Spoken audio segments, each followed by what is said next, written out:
Welcome, everybody. You found yourself at the first 2024 meeting of the University Lowbrow Astronomers. And I'm still finding this hard to believe, but I'm going to say it. You're also sitting in the campus area of the #1 football team in the country. Go Blue! Blue. Woo! I'm watching replays and everything. I'm trying to enjoy every minute of this, so it doesn't happen every day. Anyway, I'm Charlie Nielsen, the president of the club. We have some officers via Zoom and also in the room, and we'll take reports from them later. But as is traditional, a lot of people came really for our speaker tonight, so we're going to have her first. And then if you want to leave after that, we might let you escape and sit at being in our enlightening and highly entertaining business meeting. So we would understand. And also, just so you all know that we are uploading this to YouTube later, so yes, we have to be on our best behavior or something. So tonight, our speaker is Melissa Kaelin, and I'd first like to give a shout out to our newsletter editor, Amy Cantu, for finding Melissa for us. Melissa Kaelin is the manager of marketing and communications for the University of Michigan Department of Climate and Space Sciences and Engineering. Try to say that fast. She holds a Bachelor of Arts in Journalism from Miami University of Ohio and worked for many newspapers, colleges, and universities in Minnesota for 11 years before moving to Michigan, where she has resided since 2018. She previously worked for the Michigan State University College of Communication Arts and Sciences, where she covered topics ranging from journalism and public relations to the advanced study of communicative sciences and disorders. She is thrilled to work at U of M Climate and Space, covering research, student work, and new initiatives that support our changing climate and space exploration. Melissa works on behalf of the U of M Department of Climate and Space Sciences and Engineering and Space Physics Research Laboratory, the CYGNSS, I guess we'll call that Cygnus mission, and the U of M Space Institute. She has numerous publications and awards, and some of those awards include the ADDY Awards in Mid-Michigan, Bronze in Online Interactive Digital Communications from ComArt Today in 2020. In 2018, she got the Outstanding Performance Award from Carnegie Leadership Institute. She got second place for Community Newsletter Medallion Awards from the National Council of Marketing and Public Relations. That was in 2017. She was awarded Best of the Arts blog by City Pages in 2015, and she took second place for social issues reporting by the Minnesota Newspaper Association in 2010. Melissa is a volunteer community leader in clubs and organizations, and we're pleased to have her here with us tonight. So let's please give her a warm welcome.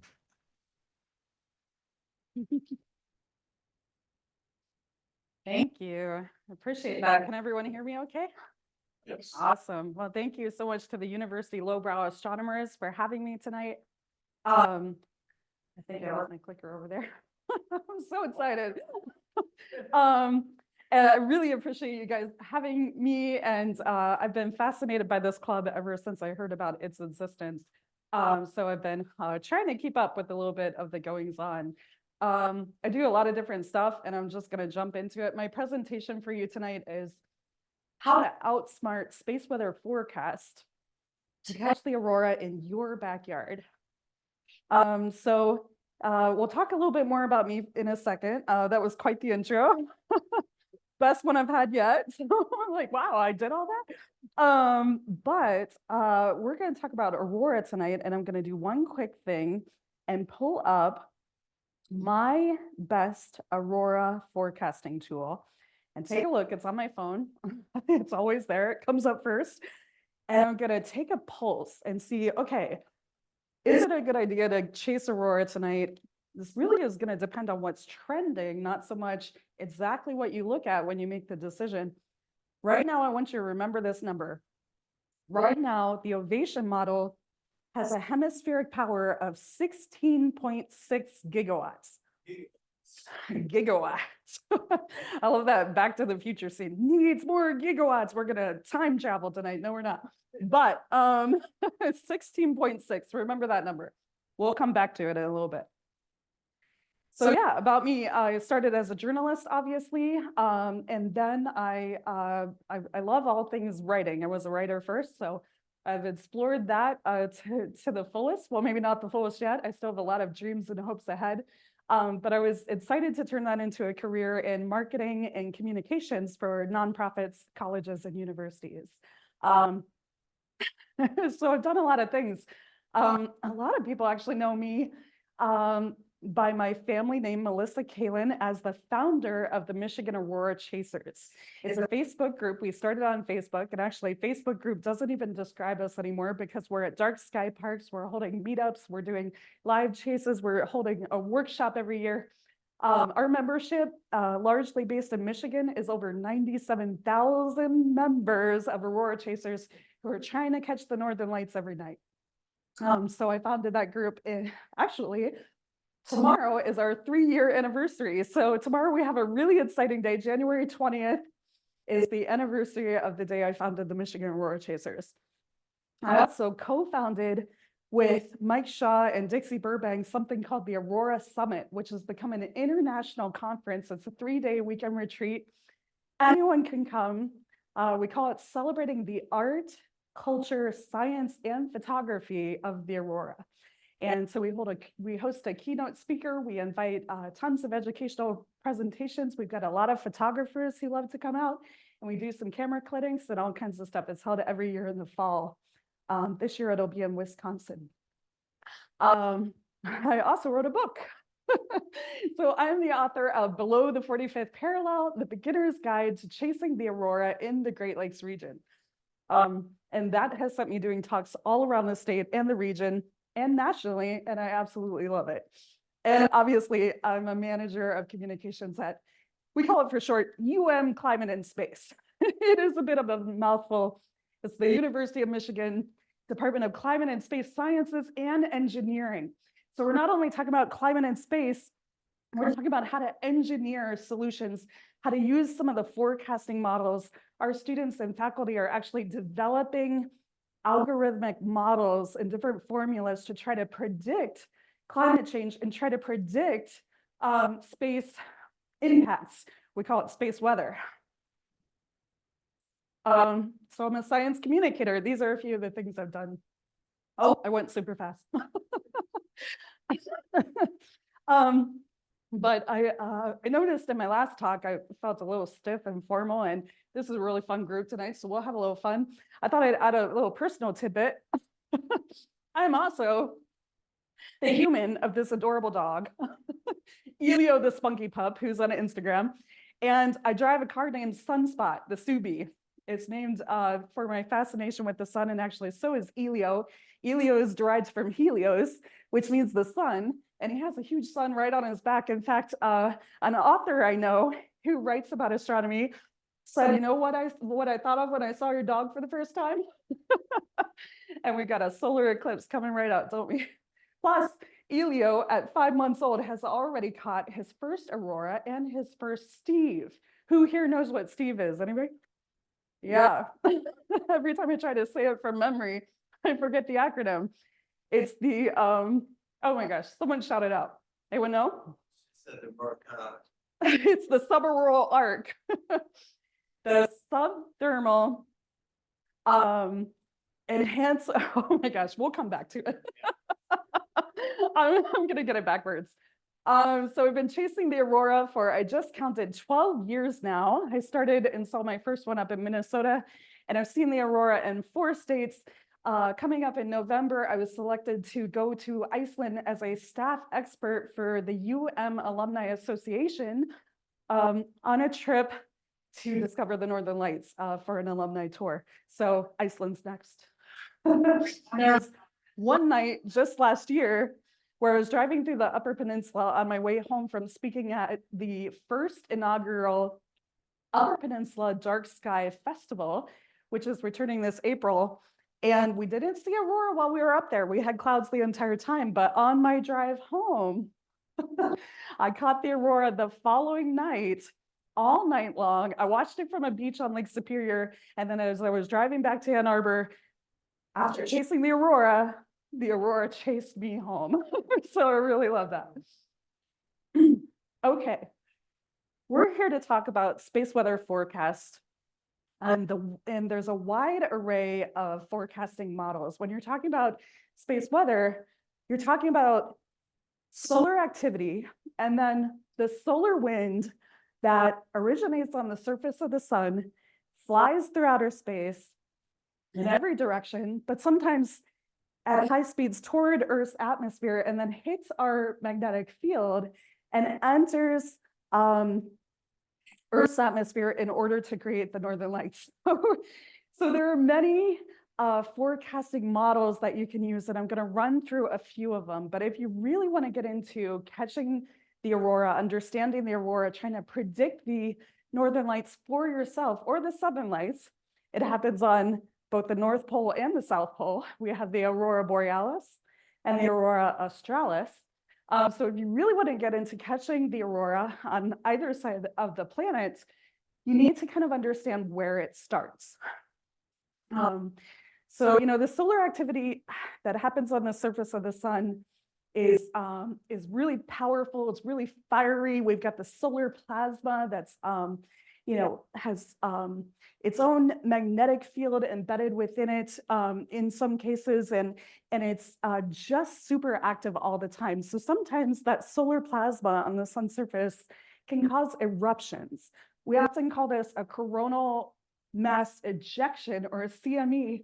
That's one of the most common ejections of solar plasma that's going to fly through outer space and become the solar wind.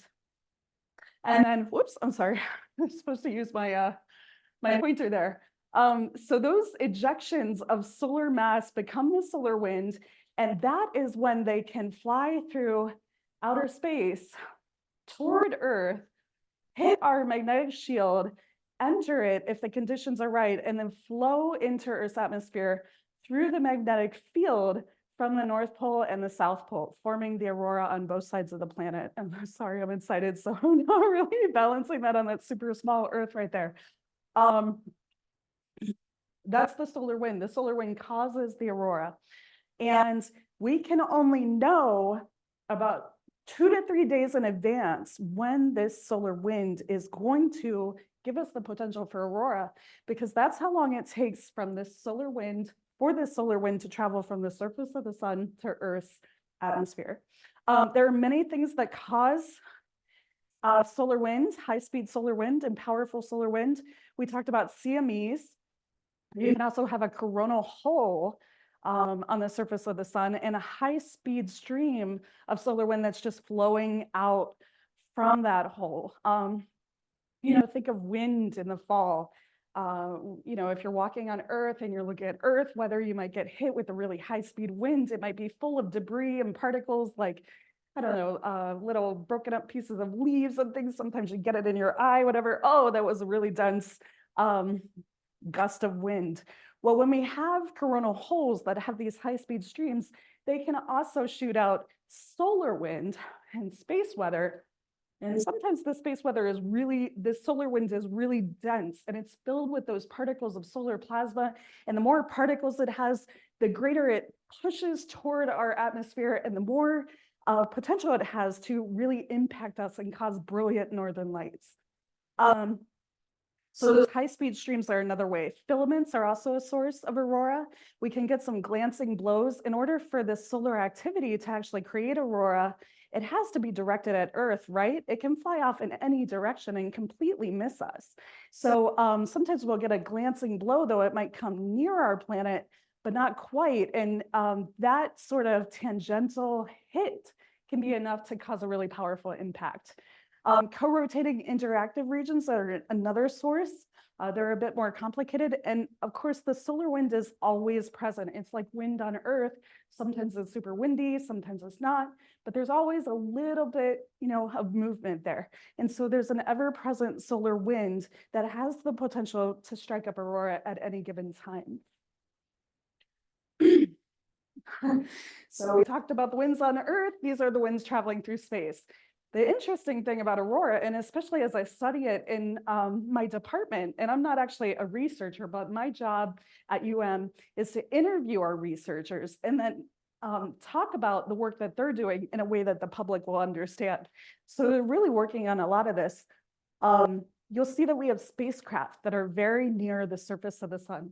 The Parker Solar Probe, we have the lead on that mission at the University of Michigan. The Solar Orbiter, we've also done a lot of work with the Solar Orbiter, which is right outside the sun. So we have those spacecraft that are meant to monitor the sun right there. Then we also have a lot of satellites that you guys probably know about that are right outside of Earth's atmosphere that can monitor the Earth. So we can sort of see what's happening on the sun. We get the solar imagery. We can measure it in some ways. Then we can see what's happening outside of Earth's atmosphere. We can get that data and kind of see what's happening outside of Earth's atmosphere with the solar wind. But the problem is there's all this space in between. And so we have spacecraft at the sun, we have satellites at Earth, and then we have 92 million miles where anything could happen. So, we're looking for the solar wind that really impacts our magnetic field and makes a big blast. But anything could happen in that space. Sometimes things can change direction. They can lose speed. They can lose density. There can actually be more than one CME, more than one ejection. And those CMEs can hit each other and cancel each other out. And then we get the dreaded dud. Nothing happens. So there's all kinds of things that can happen out there. These are a few of our spacecraft and satellites that are monitoring all this data. The Solar Dynamics Observatory, the ACE Advanced Composition Explorer, SOHO, the Solar and Heliospheric Observatory. So they're all collecting that data. Some of these, though, are working way beyond their original lifespan that they were sent into outer space to do. So some of them are aging and they're ready to be replaced. We also, you see Earth's magnetic shield here and you see Earth's magnetic field. The fun thing is, especially during the summer months, our magnetic field is really sort of inclined to protect Earth's atmosphere from these impacts and to stop it from reaching Earth's atmosphere. And we'll talk more about that later, but it's remarkable that our magnetic field actually naturally protects us from these impacts coming into Earth's atmosphere and creating aurora. Okay, so how do we measure aurora? This is really important to know, but it's also really important to sort of consider the pros and cons. The most widely distributed measure of geomagnetic activity, it's actually geomagnetic activity, but a lot of us call it aurora activity. They're not the same thing, but they're very strongly correlated. The most widely used tool is called KP, or the K index. And how do you read it? Well, basically, if I were talking to a complete beginner, I would say, okay, aurora is measured on a scale of 0 to 9, 0 being the weakest, 9 being the strongest, and that is what we call the K index. So anything from KP 0 to 4 is pretty normal, pretty calm, and pretty routine, and that's not going to reach Michigan unless you're in the Upper Peninsula, which is in a really lucky location. Once we hit KP 5, that is synonymous with a G1 storm, and that stands for a minor geomagnetic storm. That G1 storm is actually going to pack a lot of power. And anywhere in northern Michigan, I like to say above the 45th parallel, you're going to have a chance of aurora at those conditions. KP6 gives us a G2 storm. At that level, you could see northern lights anywhere in the state of Michigan that has clear and dark skies. So we only theoretically need a KP6 or a G2 storm, a moderate geomagnetic storm, to see aurora everywhere in Michigan. Now there's some caveats to that. But then K7 is equivalent to a G3 storm or a strong geomagnetic storm, KP8 equivalent to G4, and the scale maxes out at KP9, which is equivalent to a G5 storm. That's an extreme geomagnetic storm, and that's as high as they have ever measured the aurora. So when you're looking at these models and you're trying to figure out if you're going to have aurora tonight, especially if you're using an app on your phone or a quick website, you're going to see the KP or the K index. There's a problem with that though, and there's been a lot of talk in the aurora community about how disadvantageous it is to use the K index because it actually can be really misleading. This is a national forecasting standard, so that's the good thing about it. When you look at the Space Weather Prediction Center, which is NOAA's National Forecasting Agency, they're predicting the aurora using the KP. They're going to tell you, okay, and I just looked at it this morning. Saturday night, we have a chance of aurora at a strength of KP3. That's actually geomagnetic activity, which is strongly correlated at KP3. So that's Saturday night. So they use it as their forecasting standard. But it makes a good forecasting tool because we can talk about how far south you might see aurora and what the averages might be, but it's not that great in real time. It actually has a ton of limitations. This is data that's coming to us and it's measured from magnetometers that are stationed around the globe. There are several locations of these magnetometers which measure geomagnetic activity. They take those measurements from around the world, they average them together, then they average it over 3 hours of time in the past. And that is how we get the KP index. KP means a planetary average of K over a 3-hour time period. So a lot of times when you're looking at KP, you're not only looking at a 3-hour average, you're looking at the KP or the aurora activity 3 hours in the past. It's available on a lot of apps, and sometimes they just don't get their data as fast as we can get data from the source. So there are other things you can do in real time that are going to be much more effective. Here's another look at NOAA's geomagnetic storms scales. We can talk a little bit about this because the aurora doesn't only bring us beautiful northern lights, but it also can have impacts on our power grid. If we get a moderate storm, we can see impacts. Power systems may experience voltage alarms. Long duration storms may cause transformer damage. Spacecraft's operations come into consideration. They may need to take corrective action. Possible changes in drag affect the orbit predictions of these spacecraft. And then the stronger these storms get, the more impacts we see. So at a strong geomagnetic storm, voltage corrections may be required. False alarms could be triggered. We could see surface charging occurring on satellites. We may have drag on low Earth orbit satellites, all kinds of different impacts. So once you get all the way up to the top, the closer you get to the extreme side of the scale, the closer you get to actual power outages. Satellite-based GPS can malfunction. So if you're hiking in the woods and you're using your device to try to tell you where you are, with using GPS, those coordinates could be wrong. There's all sorts of things that can go wrong because of this strong geomagnetic surge. And actually the reason the forecasts are issued at all by the Space Weather Prediction Center is so that our infrastructure workers can protect us and use their generators when they need to against power outages. Issues with satellites. Did anyone hear about the SpaceX launch that lost some satellites? So SpaceX, not too long ago launched 42 of their satellites for Starlink during a pretty strong geomagnetic storm, and they lost all 42 of them. They came crashing down and burning up in the storm. Oops. So yeah, lots of impacts with these storms. Let me go back for 1 second. You will see on this scale, though, that at the very bottom, they talk about the Space Weather Prediction Agency, where aurora may be commonly visible. So at a G1 storm, which is also a KP5, aurora are commonly visible in northern Michigan and Maine. And then they use these latitude lines, these geomagnetic latitude lines, to talk about how far south you may see aurora. When we're talking about a G5, historically, the Carrington event was the most powerful storm ever recorded on historical record, Aurora was seen all the way down to Cuba, Florida, and Texas. So they can reach pretty far south during those strong storms. Okay, so the models.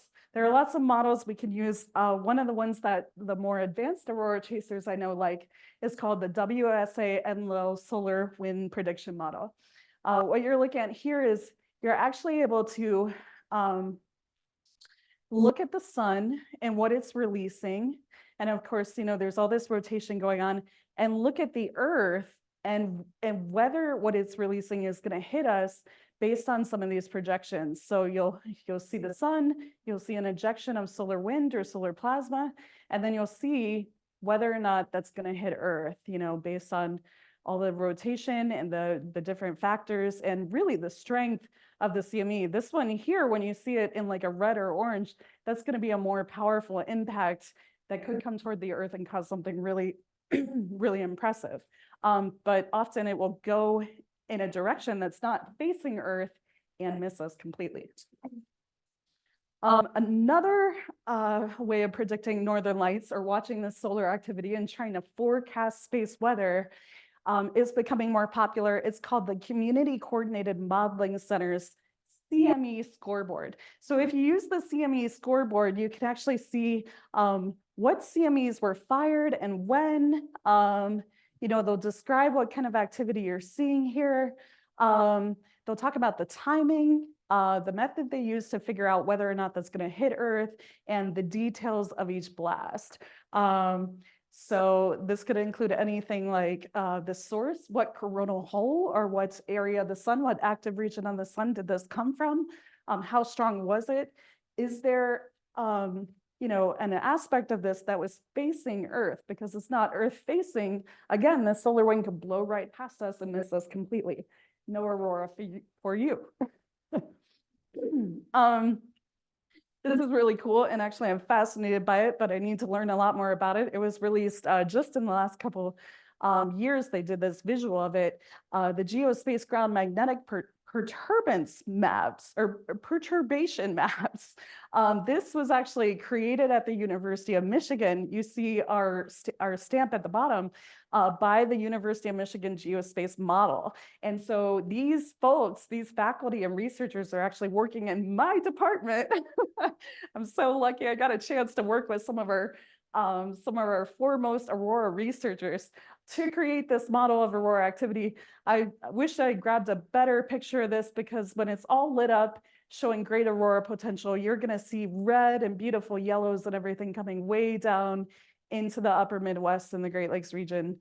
And to be honest, I don't know a lot of the methodology behind it. I don't use this one all that often, but I know some of the tools that they're using to create it, which is really cool. How many of you have seen the Northern Lights? Show of hands. All right, we've got some hands up. I like it. It's not always that many people, that percentage of the room. How many of you have seen the Northern Lights in Michigan? Okay, a lot of people. How many of you have seen the Aurora in Michigan with the color visible to your naked eye? Okay, that decreased the hands raised a little bit. We still have some hands up, but what a lot of people don't know is that sometimes Aurora can appear kind of faint in color or lack color to the eye. They can appear silver or white. And be mistaken for clouds. But when we get these really strong storms, this is what one looks like on the ovation model. And this is my favorite model. And if you take anything away on your Aurora chasing adventures tonight, this is the one that I would recommend using. So I'm going to teach you how to read it. And actually, this is where we started. I looked up the ovation model on my phone with real-time data to see how many gigawatts of hemispheric power we're looking at tonight. So this model uses solar wind velocity and the interplanetary magnetic field with data that is measured just outside of Earth's atmosphere. So we actually have a satellite at the L1 point, the L1 Lagrange point just outside of Earth's atmosphere, collecting this data and forming this model right here. If I'm not mistaken, I think the only thing that would prevent this forecast from actually happening is if the BZ, which is basically the gatekeeper of the Northern Lights, flipped in the wrong direction. And I can talk more about that later on. But otherwise, we're looking at actual activity that's happening outside of Earth's atmosphere, and it's headed right to us. So this map is actually a lot simpler than it looks, this graphic or this model. Basically, at the top, you're looking at the title or the agency that issues it. It's from the NOAA Space Weather Prediction Center. It's giving you the title, the Aurora forecast. It's giving you the date it's for in universal time coordinated. So that's a scientific standard of time. It's given in a military time format, but then we also have to convert it for our time zone. It's the GMT time zone. So that's basically what you're looking at here. You're just looking at the organization, the title, and the date. It's for, this map is for Labor Day, September 4th of 2022. So the year, the month, the date, and then we have the time in UTC. Right now, to convert to Michigan time, we would subtract 5 hours, and that changes with daylight savings time. So this would become 1:02 a.m. in the morning. That's when this Aurora forecast is for. Okay, now flipping to the other corner, it's telling you this is the Ovation Aurora model. Again, just a title. In the same format, it gives you the model runtime in universal time coordinated. And then when the observations were taken at the L1 point, at what time. So again, just timestamps here, pretty simple. It looks overwhelming, but once you get into it, not that hard to read. Okay, now let's talk about the more important information. Obviously, we have this really great visual. We're looking at the northern hemisphere of the Earth. So this is basically an image of the Earth that's taken from the North Pole looking down. So, you know, your North Pole is right in there. And this is, there's actually a line here that's showing you, this is daytime, that's a little bit later. That's the line of nighttime. So this is nighttime. And the aurora is always strongest at night and only visible at night because of the auroral oval and how it rotates around the globe. The auroral oval not only rotates around the globe, but the aurora, just like the sun, rises and sets. So it's opposite of the sun, but the aurora will come up in the east. And if you're ever really far north, you can kind of see this. You'll not only be looking north to find northern lights, but you'll be looking northeast if it's early in the night.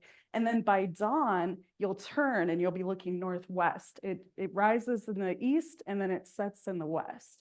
And it keeps going around like that. So that's your oval, and it's a really good visualization.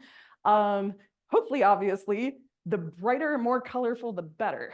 When you see red on the map, that's usually a really good sign. But down here is your probability of aurora. You know, if you see barely any green or a barely visible green, that's only a 10% probability of aurora. 50% is when we start to see some yellows and oranges on the ovation model. And when it turns red, there's 90 to 100% chance of aurora if you have clear skies and you're in a northern location. And then it gives you the approximate energy deposition in ERGs per centimeter squared. Okay, the one I really like though is this upper top corner.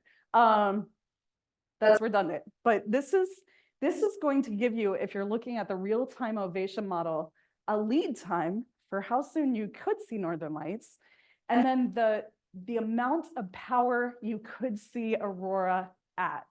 So at the top, it says a forecast lead time of 42 minutes. This will change because depending on how fast that solar wind is moving, that is going to affect how fast this type of power will reach Earth's atmosphere and be visible to the eye. So 42 minutes means in 42 minutes, you could be seeing aurora like this. You could be seeing that green of the aurora, or many colors really, overhead in the Upper Peninsula of Michigan. You could see it. Some of these ovation maps have like a viewing line beneath it, saying you could see it low on the horizon from this viewing line farther south in Michigan. So it's giving you a lead time in 42 minutes. We're going to see aurora at an HPI, that's the Hemispheric Power Index, of 104.3 gigawatts on a range from 5 to 200. And actually, the scale goes higher than that.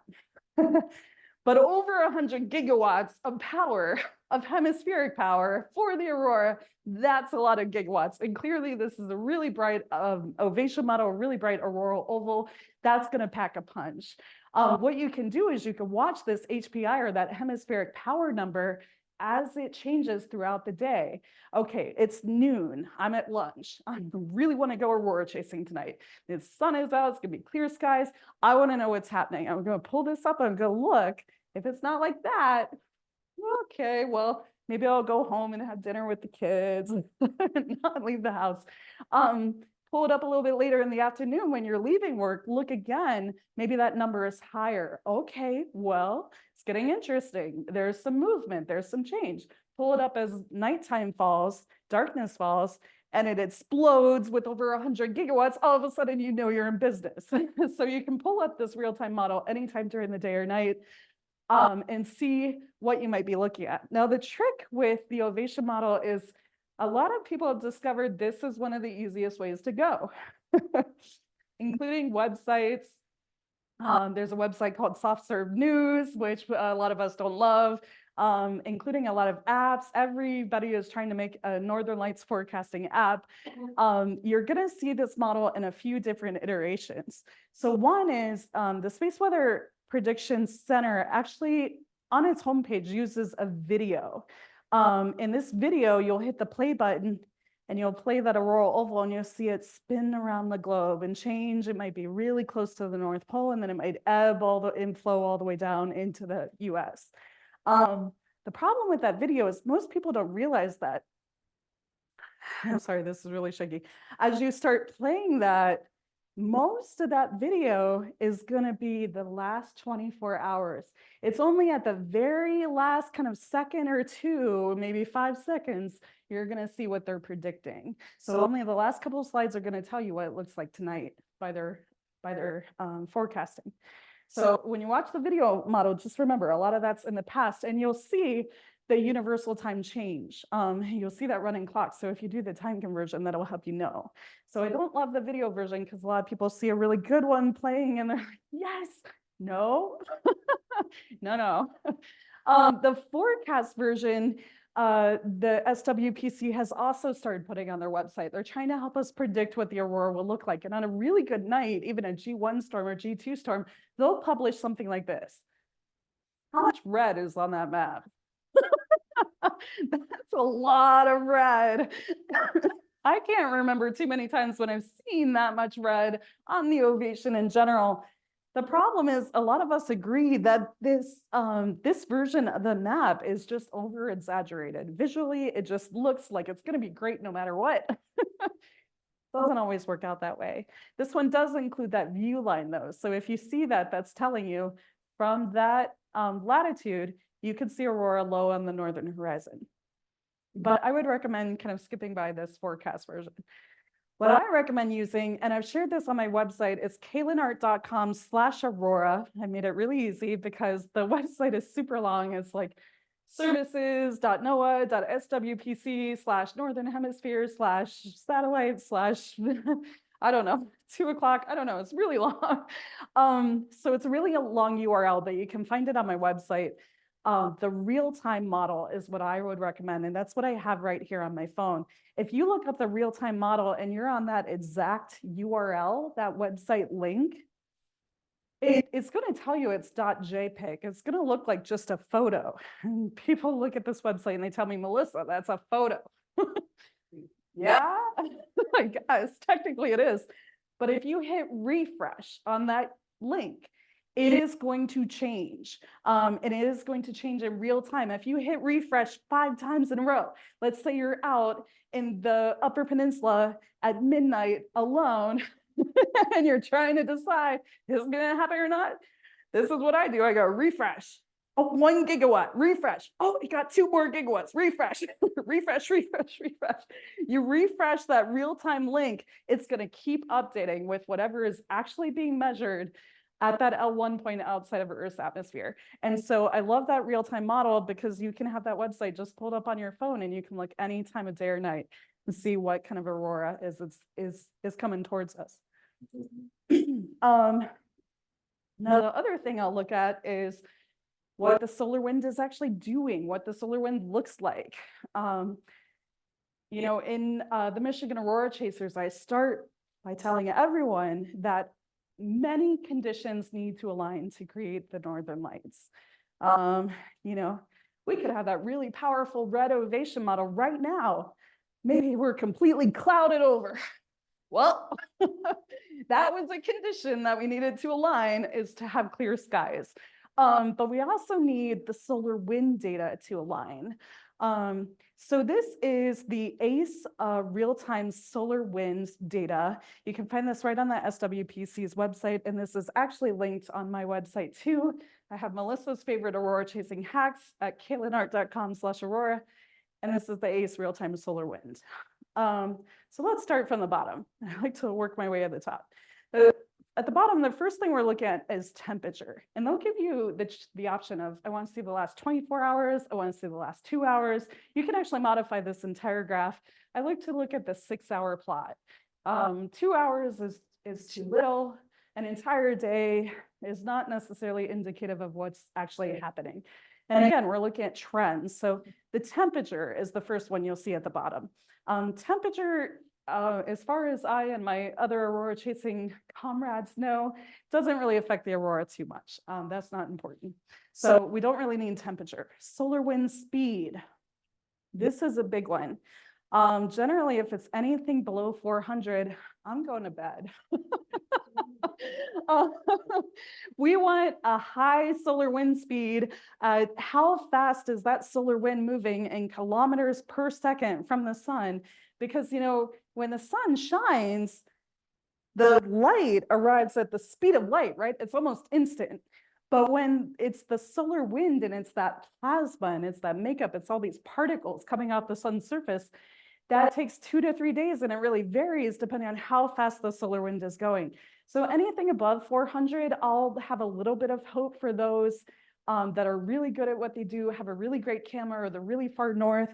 We love to see speeds of over 500 kilometers per second for the solar wind speed. And if you see this fluctuating a lot, that might be a good sign too, because it means, okay, well, it's not, you know, it's not going to be 350 all night. It's going to be all over the map. It could become really powerful and then get really quiet. Density is also a big one. So anything above 0.1 is good, and 1.0 is actually really good on density. But the higher, the better. And in some of the strongest Aurora that we caught in the Michigan Aurora Chasers last year, the density was all the way up at 22, 29, you know, going all the way up to 30. It can really jump. I mean, you're only seeing 0.1, 1.0, and 10.0 here, but that density, anything can be good from 1.0, you know, even down here. But when it really jumps, it gets really good. And what is that density telling us? Well, think about that wind on Earth and that wind in space again. How dense is it? How much is coming at you? You know, was this wind so strong it was basically a tornado that brought the entire house? Or, you know, is it just a little faint breeze that's not really packing much power? The higher the density in the solar winds, the more potential we have for color in the northern lights. And that's because the northern lights are created when that solar wind, through a process entering Earth's magnetic field, sends electrons and charged particles down into Earth's atmosphere. Those particles then collide with molecules of oxygen and nitrogen and helium. Each one of those air molecules emits a different color of light. So the more particles we have, the more dense that solar wind is, the more potential there is for it to collide with everything: oxygen, nitrogen, helium, and bam, all of a sudden you have colors you never thought were possible. So we love a high density. Phi is not really that important, so we'll skip that one. Give you a break.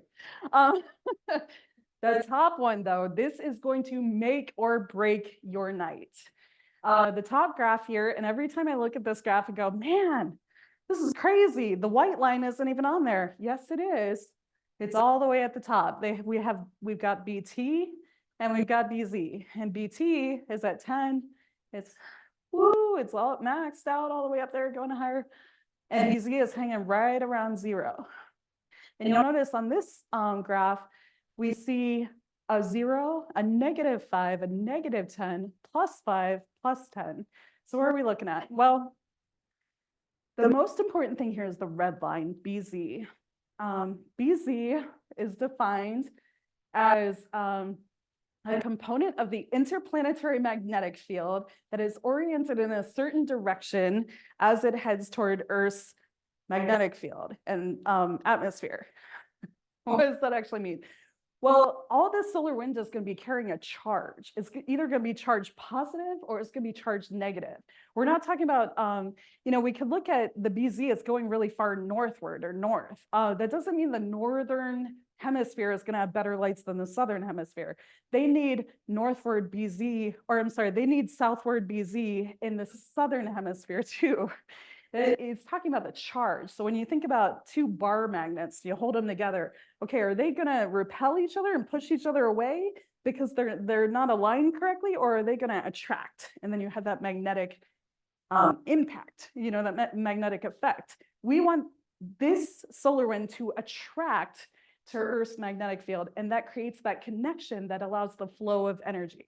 So BZ for Northern Lights.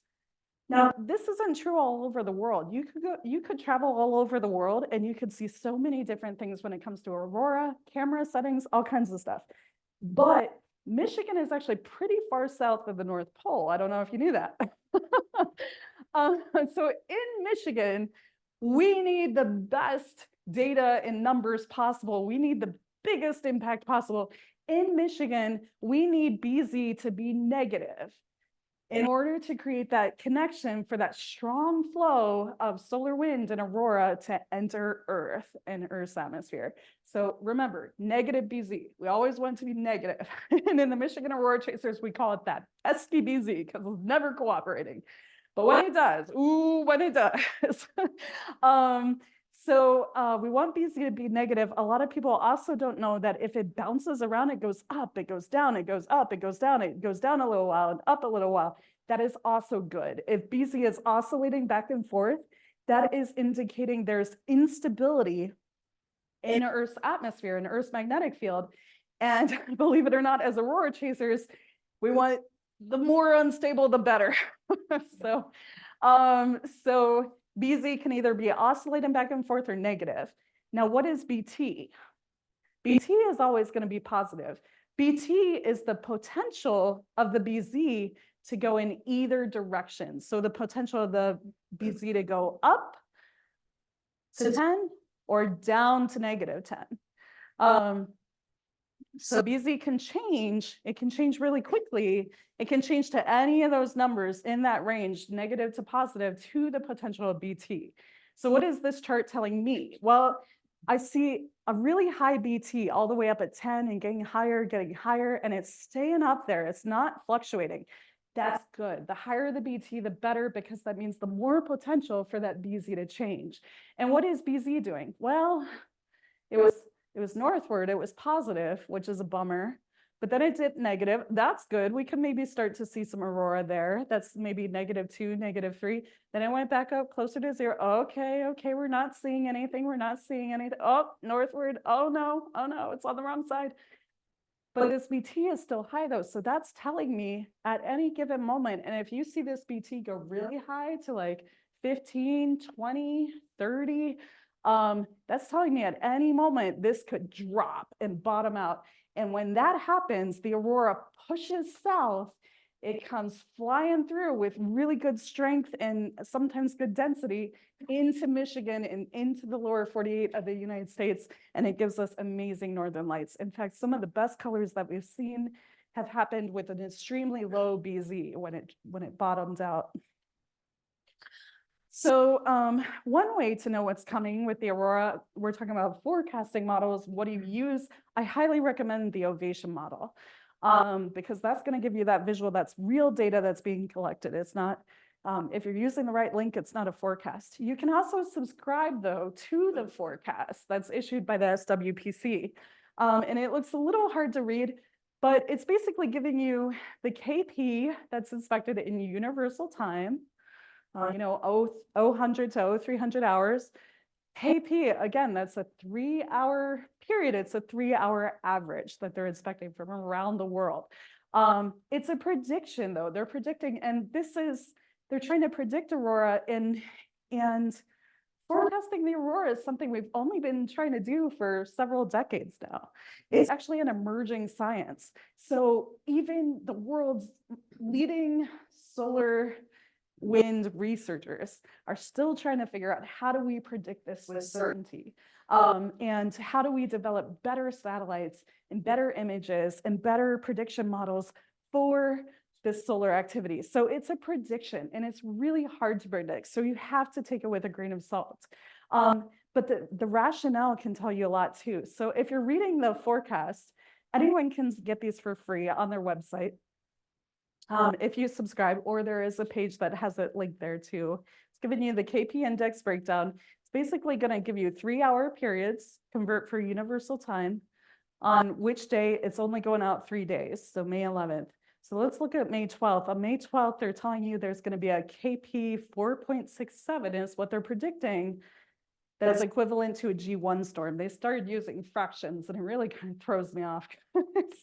Because I find that when they round up, it's maybe we should have rounded down. But the fractions are there. They round up when it's 4.67. G1 storm, that's great. That means Aurora in northern Michigan. G2 storm is forecast. That means Aurora potentially across all of Michigan. What's the rationale though? The rationale, and they're going to tell you what's happening scientifically. The arrival of the anticipated CME later on 11th of May or the 12th of May will likely lead to G1 through G3 storms, and unsettled to active levels are expected on May 13th as the CME influences wane. So that coronal mass ejection, they caught one, they modeled it, they're forecasting it, they're predicting it's going to bring us minor to strong geomagnetic storms, and that's when it's going to hit within those 3-hour ranges. This is what it looks like when you go to their website to subscribe. And if anyone's interested in subscribing to these alerts, you get them for free right to your email. You can sign up for alerts and warnings. The nice thing about these alerts and these warnings are when they're telling you about, there's a K6 alert or a K6 warning, all of a sudden we're not talking about a 3-hour average anymore. We're talking about actual K in your neighborhood, not averaged around the world. And if anyone wants to learn how to subscribe, I actually launched a little YouTube, Melissa the Aurora Chaser, and you can find instructions on how to sign up for that service on my YouTube at Melissa the Aurora Chaser. I'm creating little advice videos to kind of help people find viewing locations using dark sky maps, use the ovation model, all that good stuff. So, the models are really cool, but we also want to see this from the ground, right? So when I talk about trying to see the northern lights, I like to talk about mapping out the chase. So part one, you got to know if you're going to use any forecast, again, KP is not perfect, but it's what's used in forecasting. So if you're going to use any forecast and you're not going to do the work yourself, figuring out that solar activity and what it's firing at Earth, you'll want to know what KP you need to see the aurora at your latitude. And this changes around the world.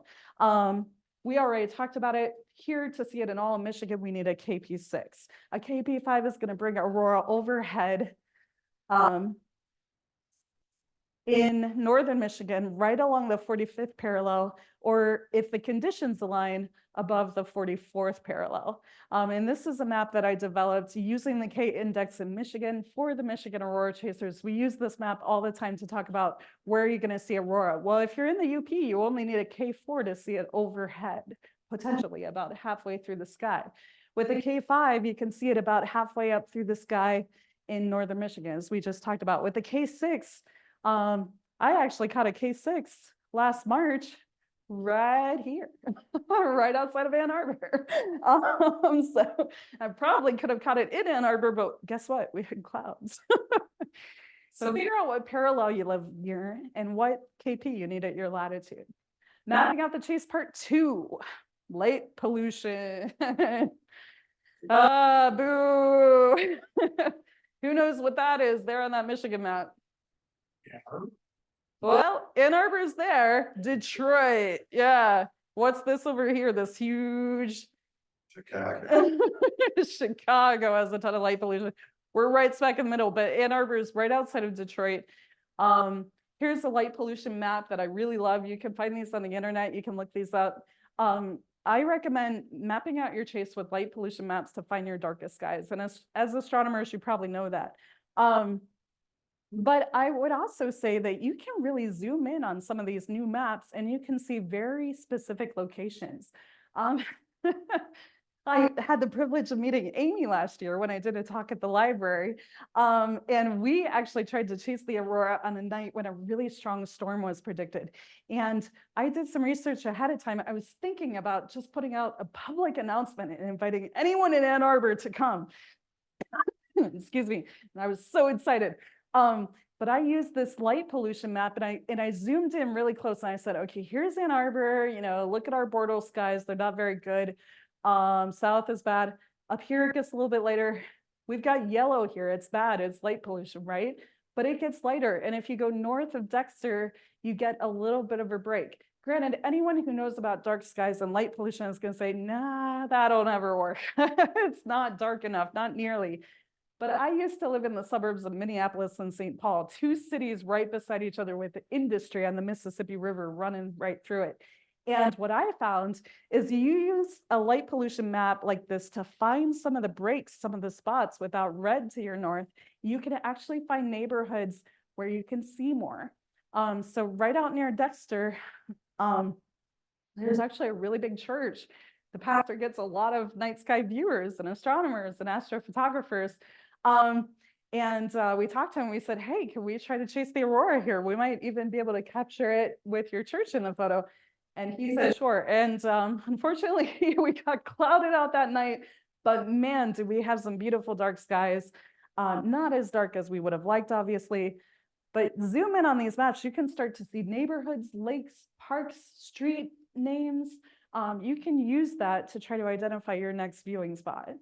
Who here knows the Bortle scale? A few of you, not all of you.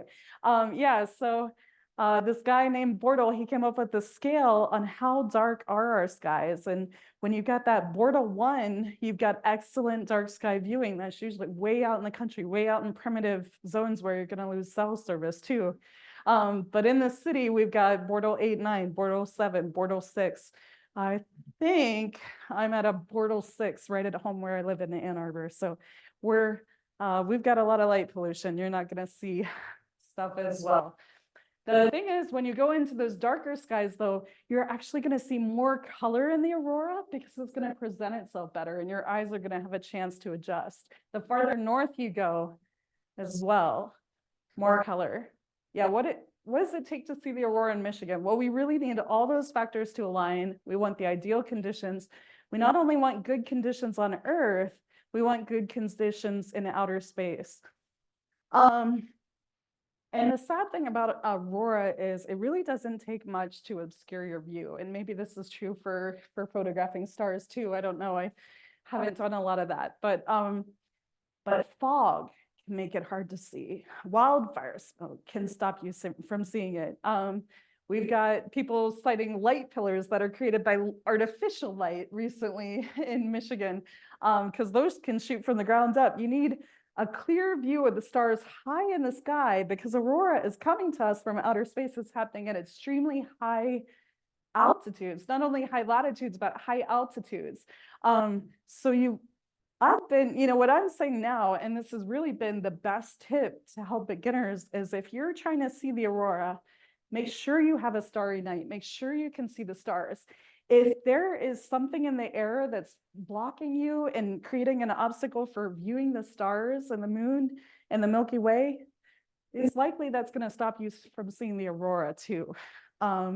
Because you'll notice in this photograph, if you can see it, not only does it have beautiful aurora in it, but you can see the stars right through it. The aurora is transparent. It's like a transparent veil of color and light. And you're going to see both at the exact same time. Like right here, right in the green, there's a star, there's one too.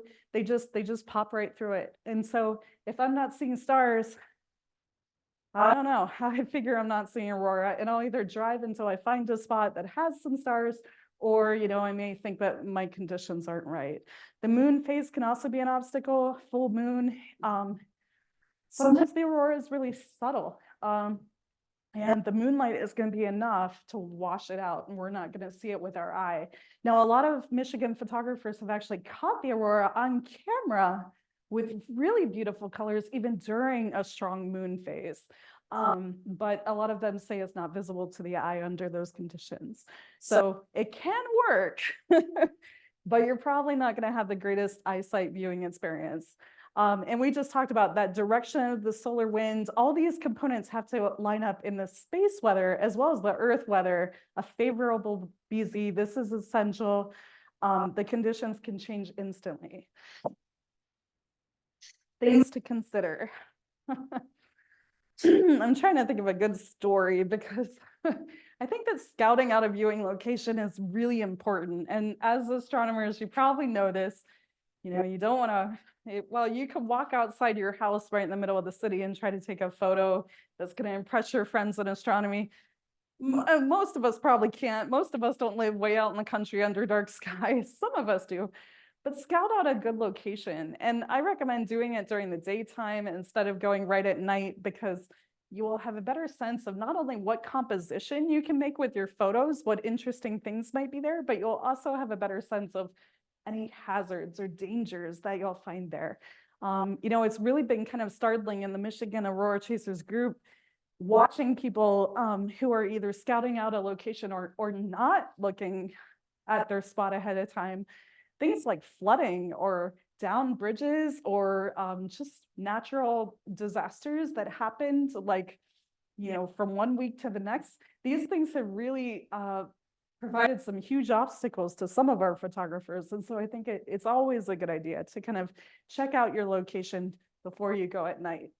You might get there at night and find out there's a huge light that you didn't even know there was there that's going to block your view. Those are things to take into consideration too, the light pollution. Obviously, cloud cover and weather are a factor, including fog, mist. I have some friends who are traveling around the world to see Aurora, and some of them are going right by the ocean. And I'm like, I don't know if I go right by the ocean. You're probably going to get a lot of misty, sort of, here we call it lake effect weather, but a lot of weather coming off that ocean that might prevent you from having clear skies. So consider that as well. But working around, sunset, and then the time the moon rises, the time the moon sets, those can all be things that can help you on your journey too. Remember though, if you're going by the forecast, those aren't always reliable, and we change. The National Forecasting Agency changes the forecast every time they get new information. So I'll get people in the group saying, "What do you mean it's not going to be Saturday? I thought they said Saturday." Well, it changed. And sometimes we do get the dreaded dud, and even a really promising impact doesn't work out. The Northern Lights also comes in patterns though. So you might go out, you're hearing there's a really good show, there are sightings all over Michigan. You're like, I'm gonna catch this. And you get there just in time for it to disappear. Oh no. The good news is when aurora is really strong like that, it often comes in waves. So wait another 20, 30 minutes, the aurora may come back in another wave, and this time it may be even stronger. And then it might, do its dance for 20, 30, 60 minutes, and then it might subside, and there might be another wave that's even stronger. So those waves can happen on and off throughout the night.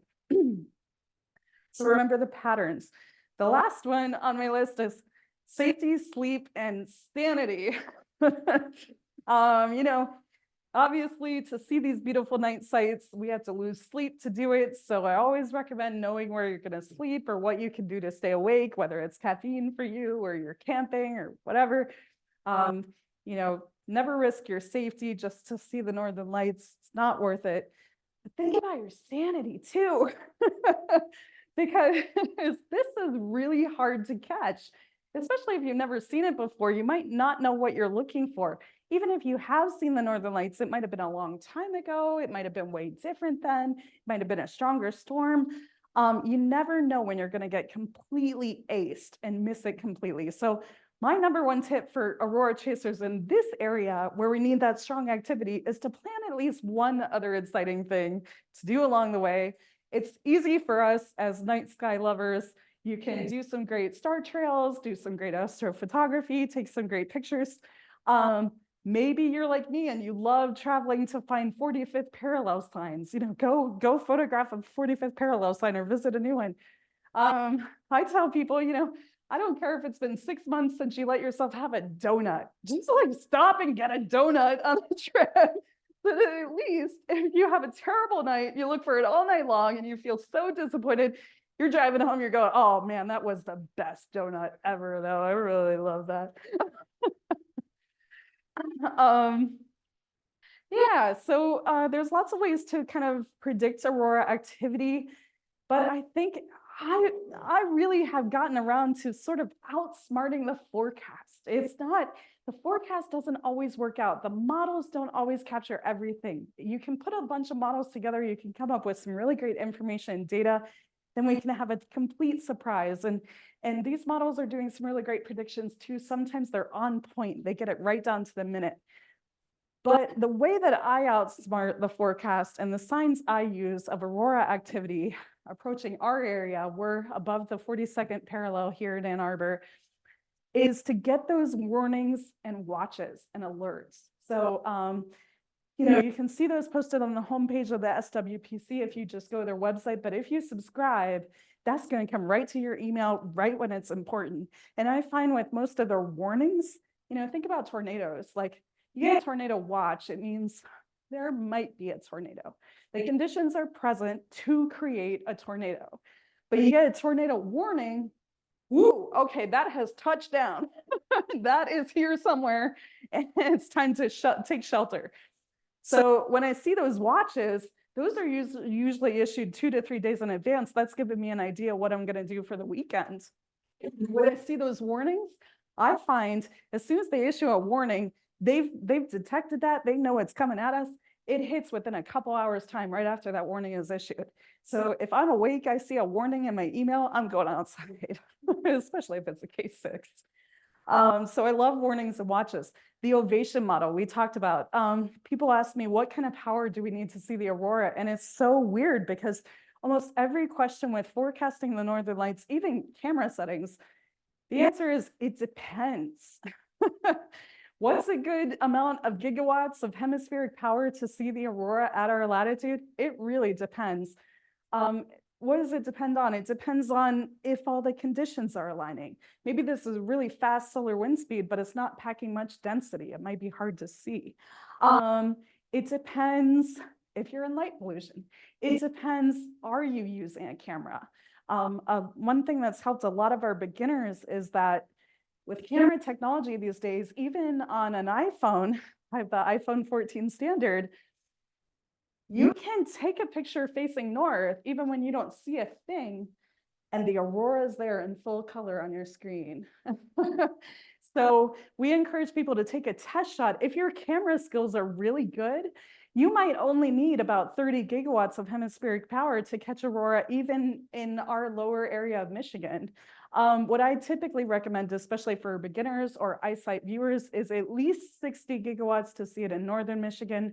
The more powerful storms are going to pack at least 90 gigawatts of hemispheric power, over 100 to push it all the way down here, but it depends. And we have photographers in northern Michigan, Mackinac City, Traverse City area, that are catching aurora at 30 gigawatts on camera all the time. I've even seen, I think someone cut aurora from Midland last night. And I think we're only at 50 or 60 gigawatts. Also, an extremely low BZ. Sometimes I just look at that number alone, because what that number tells me is, BZ in our group, we describe it as the gatekeeper. Is the gate for that energy flow and that connection open, negative BZ, or is it closed? It's going to be a quiet night. When BZ drops to -10 or -15, with almost certainty, the aurora just starts flowing into our atmosphere. And it happens more during the peak season of northern lights, which falls from September to April. It's during the winter months. But man, I've seen that BZ drop, and all of a sudden we had the night of our life, no matter what they said was going to happen. So I love a low BZ. So that's my car sunspot. Here's a few of my aurora photos. I actually do not think of myself as the greatest aurora photographer because I only take aurora photos on my phone using a tripod, iPhone 14 standard. So this is a show I caught just southeast of Lansing last February with an iPhone 14. And actually, let me go back. Those pinks were visible to the naked eye. I think I have really good eyesight at night and really good color vision, so I may be an inception, but I was seeing those pinks. And they popped up on my camera too. We had some really great shows last year. This is a suburban lake. It's actually only about 5 miles north of Flint. Think of the light pollution in Flint. I was driving, I was on back roads. It's like, just stay out of the city, just stay out of the city. You know it's gonna happen tonight. You know it's happening tonight. Just stay in the dark. So driving, I'm going a little bit north and staying in the dark. All of a sudden I realized I sort of went east. And I went through Grand Blanc and I went through Flint. I'm like, oh, okay, I'm going through Flint. Then I got to this lake and these greens were visible to the eye too. And that pink, and I think that night we actually had aurora overhead directly in the center of the sky. When that happens, that's called the corona. And funny thing, I pointed my camera north and took a picture and I was like, shape of those clouds, really weird. And I went home, and the next morning I looked at my Michigan Aurora Chasers group, and man, everyone had this shape that was really weird, and it was the aurora right overhead. And so I think I actually didn't realize I was seeing corona right outside of Flint, Michigan. I also celebrated 10 years of aurora chasing by going to Alaska, and we drove all the way up to the Arctic Circle. These are my iPhone 14 pictures from the Arctic Circle just north of Coldfoot, Alaska. And one night we drove 5 hours to find clear skies in the dark. There were 11 of us in the van. We're driving for 5 hours. It's dark. We can't see a thing. Someone says, we're pretty close to Denali. Like, really? I don't see it. And then we found this hole in the sky and boom, just aurora. And I swear we saw orange aurora that night. We saw all kinds of colors visible to the naked eye, of course. So the Michigan Aurora Chasers, hashtag my Aurora Chasers, we're kind of a big deal. You're welcome to join. You're welcome to follow us. We just got on Instagram. We've got a public facing page. We mostly use it to share photography and sometimes our workshops. We just launched our 2nd annual workshop, which will be held at Headlands International Dark Sky Park in March. And it's already sold out. I'm sorry, guys, it was free, but all the seats are taken. We hold these live chases. When we're almost certain that there's going to be aurora, we'll tell the group and we'll have you join us. Obviously I wrote a book too. I have some copies here tonight if anyone wants to buy one. It's also sold in Dark Sky Parks and online. And here are some of our photos. That's a picture of Steve, the subaraural arc. We caught aurora. I caught aurora when I led a live chase in Tawas City last September. That was Elio the Spunky Pup's first aurora. And here are some photos from northern Michigan. All right, how are we doing on time? Can we keep going? Okay. All right, so as we mentioned in the beginning, Melissa works at Climate and Space. I also go by Melissa Preby. Melissa Kaelin is my family name. At you'll see me as Melissa Preby. I work on behalf of the Space Institute, which actually we're looking for people to partner with on their space projects. We offer grants. If you have some space projects you're doing, here's our website. Our 3 goals there, we're helping people conduct research from space. We're designing systems to help people operate in space and to help spacecraft operate in space too. And we're working to allow humans to live in space. So I actually got to cover a story last year about one of our students who is working on this virtual reality technology that is going to teach astronauts how to move when they're at the ISS so that they don't get motion sick. because a lot of astronauts struggle with motion sickness. And so they're developing some physical training programs using a VR program down here on Earth to try to help astronauts in space. And that's so cool to work with people who are doing that. The Space Physics Research Laboratory is also a unit that I work on behalf of. They are testing instruments and satellites to make sure that they're space ready. So they're going to take the technology we develop and the instrumentation, and they're going to put it in vacuum chambers, and they're going to send it through the highest heat test they can possibly do and the coldest cold test they can possibly do, pressure testing. What's going to happen to that instrument when it faces solar radiation? There's all these different things that SPERL, the Space Physics Research Lab, does right in my building, right on UM's North Campus. You saw that University of Michigan geospace model. Well, the way that they're developing that space weather forecasting model is through the Space Weather Modeling Framework. And the SWMF, we just developed a new logo last year. It's actually open to the public. It's an open source platform. Anyone who loves code, loves forecasting, wants to kind of geek out on how to predict this stuff and contribute to the science of it can get involved in the SWMF, the modeling framework, and you can contribute. They have an annual meeting where they bring scientists and members of the public alike together to try to figure out how to get the best modeling framework to figure out when that solar wind is coming toward us. And that happens right in my department. We also, in my building, have the Michigan Space Grant Consortium. I remember them. They gave me cool NASA calendars last year. But they also offer grants for educators. So if you're, especially K through 12, high school students, things like that, if you've got a space-related program, or, I mean, astronomy is coming waves too. We did a film screening last year for the 1-year celebration of the James Webb Space Telescope. And so even some of the imaging, they offer grants and programs, different ways, a newsletter that you can subscribe to get involved. And that happens right in my building too. We also are involved, the professors, my colleagues that I see every day on many NASA missions, including Cygnus. That's actually began as hurricane forecasting. Now it's doing all kinds of things. The Parker Solar Probe was led in our department. Sunrise and the Sunrise Ground Radio Lab. Sunrise is a mission that launches this year. Max is in development right now. That is the the Magnospheric Auroral Asymmetry Explorer. And what Max is going to do, if we can get this proposal to NASA in a way that works for them, it's going to put cameras above the North Pole and the South Pole to give us simultaneous images of the Aurora that we've never had before. And we're going to know more about the Aurora than we ever had before if we get that into development.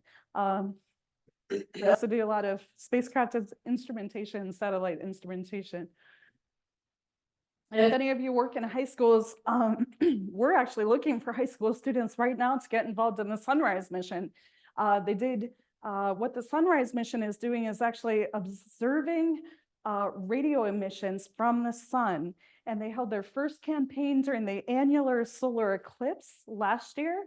They're going to hold their second campaign during the total solar eclipse coming up in April. And anyone who has high school students that want to become a citizen scientist and collect data for NASA can get involved. You can have your high school students sign on. They can learn how to track solar emissions, and they can get a certificate of completion from NASA itself at the end of the program.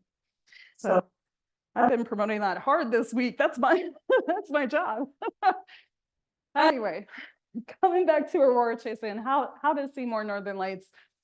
I thought I'd throw this one in. It's from another presentation I did real quick. In summary, is there a foolproof formula to catch Aurora? No. I actually tried to come up with one.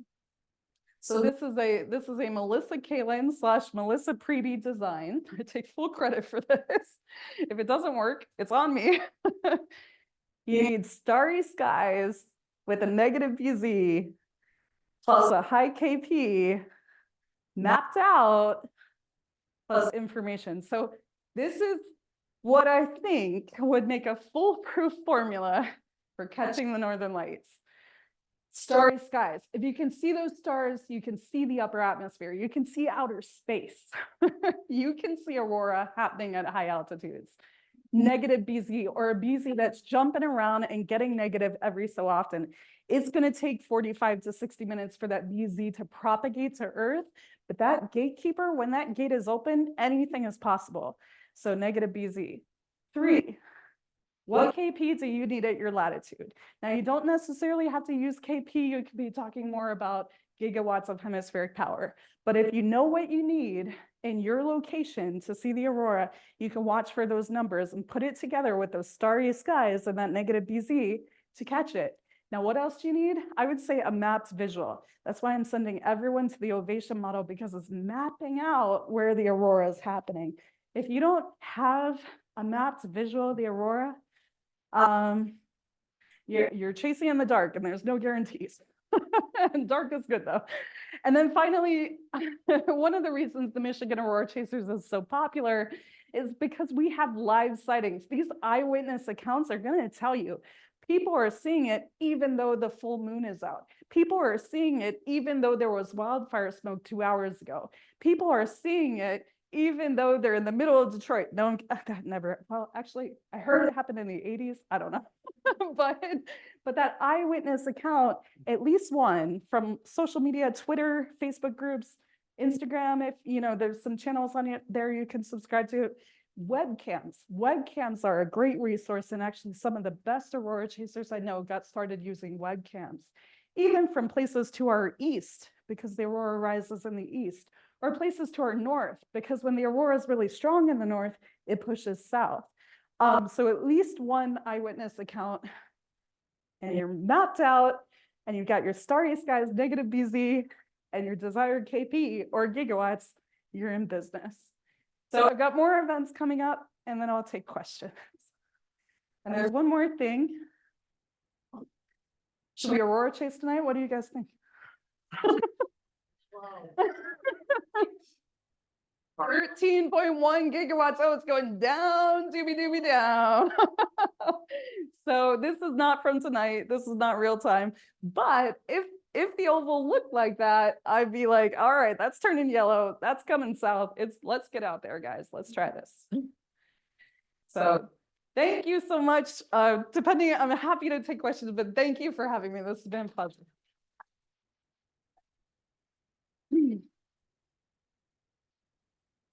Questions for Melissa? Yeah, one in the front. Do you happen to know if there are any forms of life on Earth that appear to be immediately sensitive to these things? Actually, I saw a study that they did on eels that say that they can follow the lines created by geomagnetic activity to travel to their desired location in the ocean. And actually, we've done studies in our department at UM about how the solar wind and that geomagnetic disturbance can have an impact on migratory birds as well. So actually, a lot of wildlife seem to be impacted by it. The impact is a negative. Yeah, unfortunately, I think so. I think humans are the only ones rooting for it to get stronger, and not if you work on the power grid.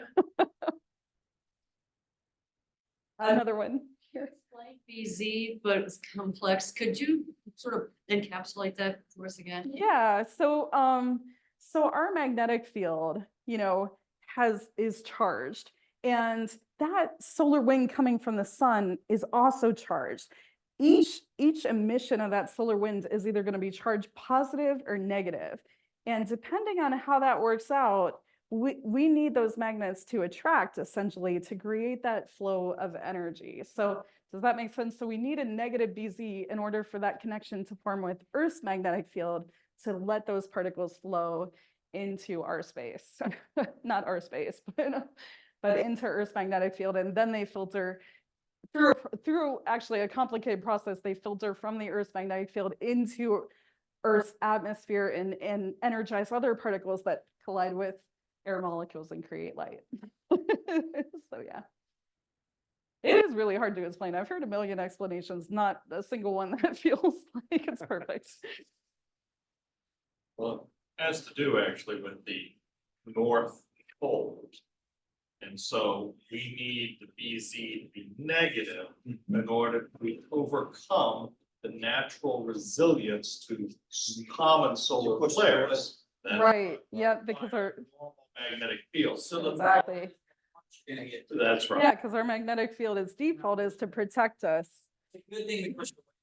Right, right. But actually in Alaska, we saw great aurora with a positive BZ.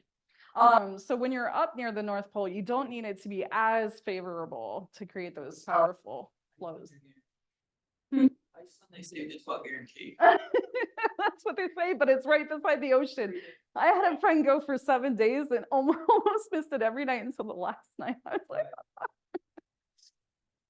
any other questions? Chasing.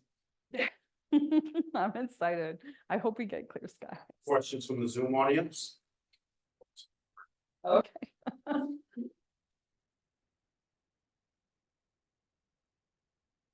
Okay. Can they still hear it? I was just listening in on the phone. Yeah. Did you have a question?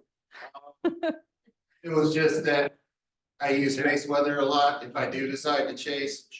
And it looks like it has all the numbers. Yeah. So is it a good source or? Absolutely. The number one app that we recommend is Space Weather Live. And there's another one called Space Weather that's pretty good too.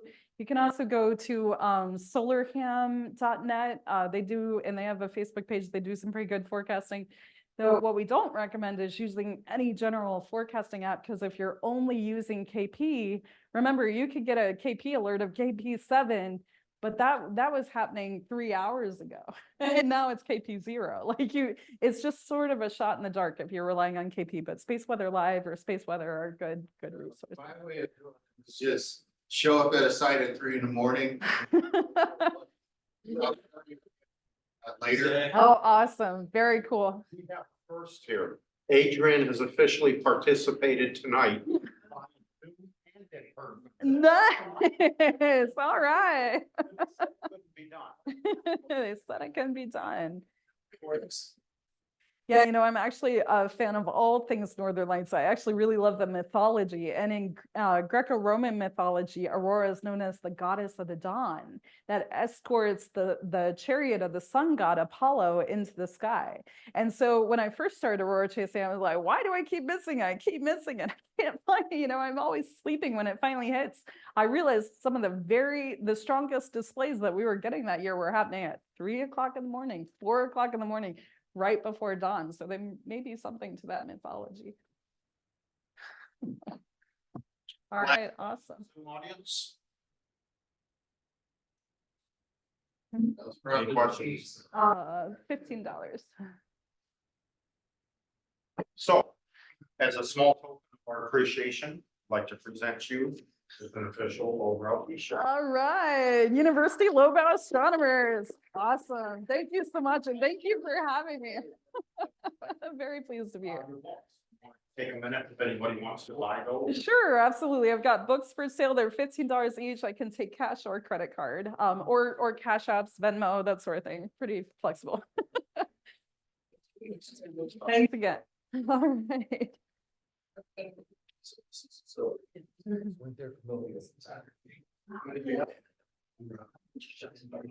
Yeah. I got lucky. Oh, that's awesome. Anyone else like what's going on with your guys? I do. I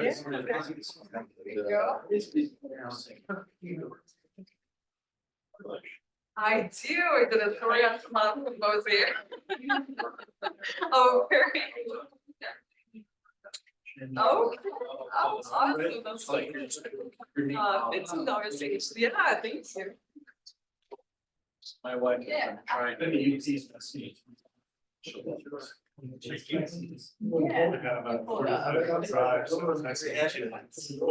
Stuck with most of it, worked in like. Yeah, I'll look for it. They went through it later. It's my full-time job, so Mondays. Yeah, I can't, but. They got hands, so the way it's a little morbid, that it was really, yeah, it was really morbid. Posture kind of was really slant. Okay, so it was most like that, yeah. Yeah, that's what they, I still think it's. Yeah, it's still out there. It's a beginner's guide. It's got a lot of. Okay. Yeah, let's websites see. in there too. Sure, I'd love to.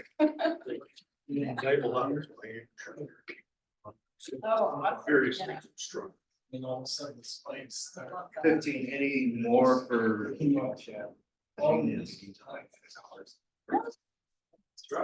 There you go. Thank you so So much. you can photograph the Aurora quite nicely. All right. You can say UV and IR filter at the same time. So if you dual filter Oh, and cut out the yeah, right. IR. and the Thank UV, you so much. and All right. aspects of Typically don't the fix because I get too Well, frustrated. and I help with it. I work on. You know what, you're out there, just I think people are. Somewhere between 300 and 600. Oh, okay. We'll get to the business meeting in a minute. Right, and so you can speak really. Thank you. Well, thank you for the presentation. So I know we did wrong, Jim. We didn't check Oh, that's a- all the numbers before we went in Iowa. DSLR. To see if we could see it. DSLR was. You can use, We had a narrow window. Since since you started. And it was cloudy, all the same. It was working.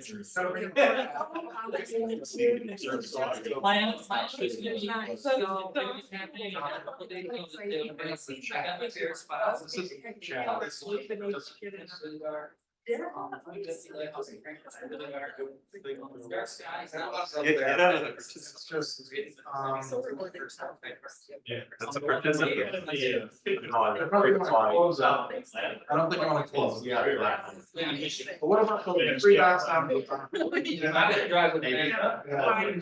No, East is taking. Gators like. And that's very nice, there's a lot of statements. So the- Oh, there's some really dark spots. Gator is better off. And we've also gone up to like. Yeah.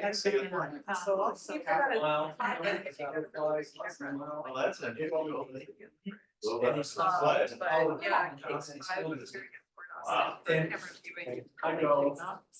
Really beautiful. Like support us. There was probably no law. They just performed all. We had one with us. What's that?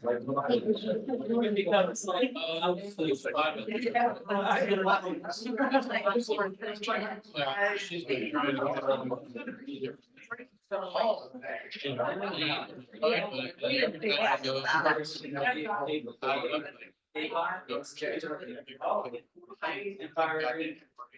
So I fly in. They bring your love that smile. Good.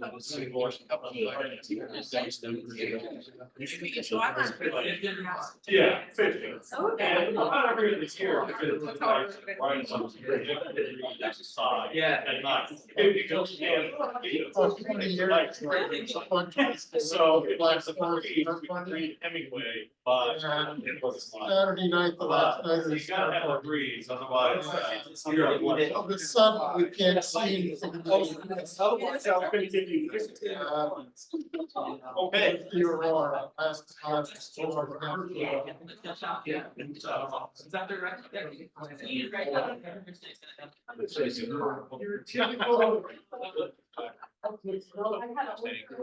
Correct? Looks great.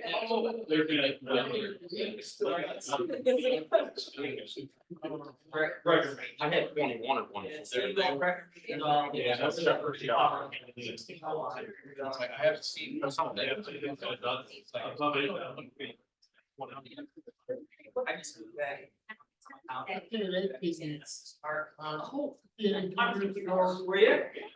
You can see it. Driveway out.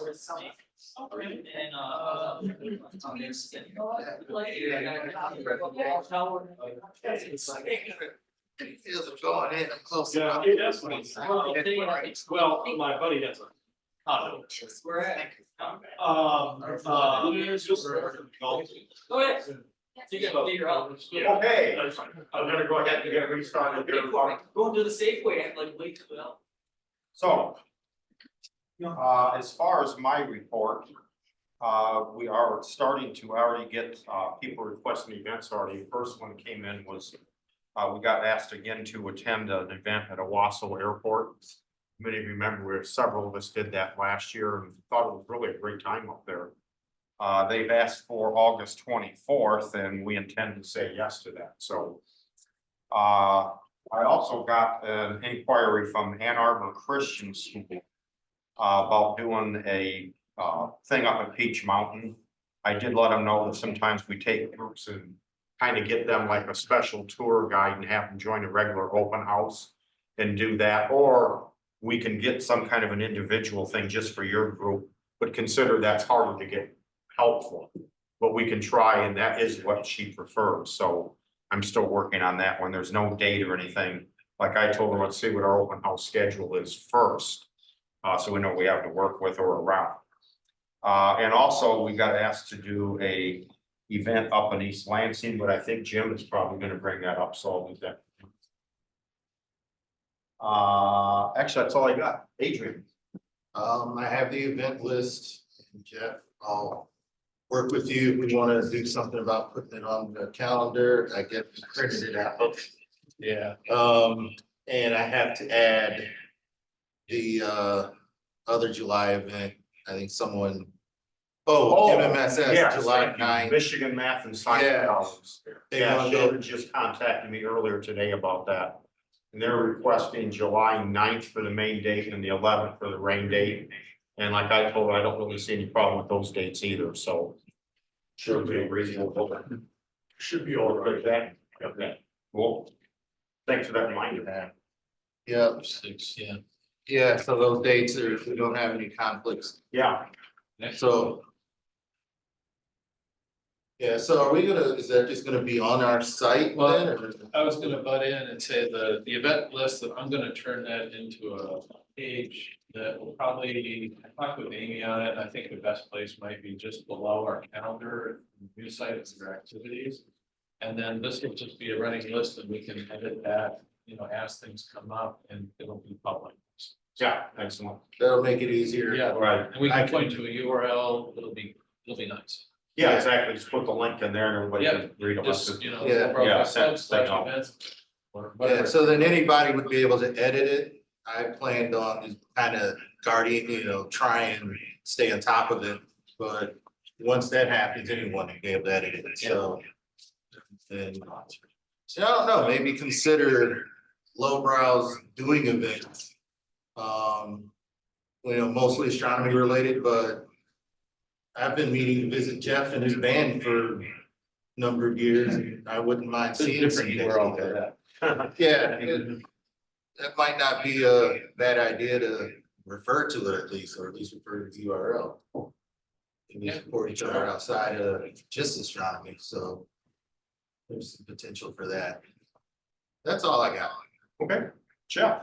Well, this is gonna be the next thing that go up, of course.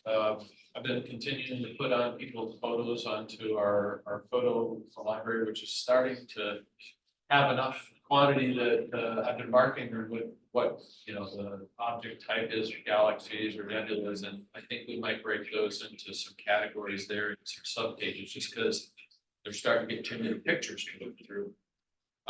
The other thing is, all of the Royal Astronomy Club of Canada, or whatever, the RATS handbooks. All those handbooks and calendars have gone out, and the ones that got mailed out are all confirmed, so everybody got their stuff and they're all gone. Thank you for everybody who came out to the house and picked them up. That was real convenience. That said, I don't think I have anything terribly new. I think of right now. All right, thank you, Jeff. Jim? Oh, No, you're gonna bring up open house first? either one, Okay, doesn't how matter. about? Do I have the right one up here? You do, it's just That's upside the down. Southern Hemisphere schedule. Change your Aurora down to a king. Well, now we're- Yeah. There we go, a little more. Yep. Very good, Charlie. Anyways, that's the idea. See, there's 1, 2, 3, 4, 5, 6, 7, 8, 9. I guess there's a dozen dates out there. It's 11, 11. yeah, it says at the bottom, 11. Oh, okay. Yep. It's fewer than we've scheduled in the past, because in the past couple of years, we've had a lot of trouble getting people to staff the open houses. We talked about the idea of rain dates, but that gets a little difficult when we try to plan out staffing. Because, yeah, somebody can make it on the 6th, but they can't make it on the following Saturday. Right. And so we kind of gave up on the rain dates. I'm assuming this is dangerous, but these dates have been out there for, well, they were out there last fall, and they've been out there for, what, a couple of weeks this year. I'm assuming everybody's had a chance to go through them, and Did you ever send to the general membership? Yeah, I think you did. People have seen this, right? An email? you should have. Very good. I mean, they could have. I mean, Yeah. you know, there's, with everybody's email service, there are various glitches that occur and things that always went to your inbox end up in your spam, and it just gets to be too many, you click the wrong one and it disappears as you're cleaning out things. You know, stuff happens, but if there are no objections, then we should adopt these dates. I'll send them off to the Observer, and they'll just automatically put them in their monthly calendar. And they'll be on the website as well. There is one additional date that maybe people want to revisit, and that's October 6th. And the reason people had a question about it is all those other things that we were doing in September. September gets to be busy every year. And given the difficulties we've had lately getting members, people thought that maybe the 6th would be Yeah. one date too Because many. just AATV alone, we got 3 weekends there in September allocated Yeah. already. But I do remember days past, we'd have half a dozen things going on in September. Yeah. And we could do them all. We had half as many members. So this is what we've come up with. There's no objections. I move that we adopt the schedule. Anybody have any comments or input first, or look good to you? Second, Yeah, I heard a motion and a second. All in favor? Aye. Okay, we have an open house schedule. Thank you, Jim. The other thing is we've been invited to participate in science night at the Glen Cairn Elementary School in East Lansing on February 7th. And we have to develop what we want to do. I've got some ideas about that. But there's only 3 of us that have committed to it so far, And they're all in Or- the state. What was the date? February 7th. So what's, that's a third Wednesday or Thursday? I think it's Wednesday. See, And setup is between 5 and 6. The program starts at 6 o'clock. We're there for a couple hours and then we drive home. The woman that's organizing it understands that since we're coming from where we're coming from, that if there's a blizzard, we're not showing up. So I'm not. So that's nothing to worry about. If you're concerned about committing to it, if your concern is the weather. It's not a reason not to be part of this.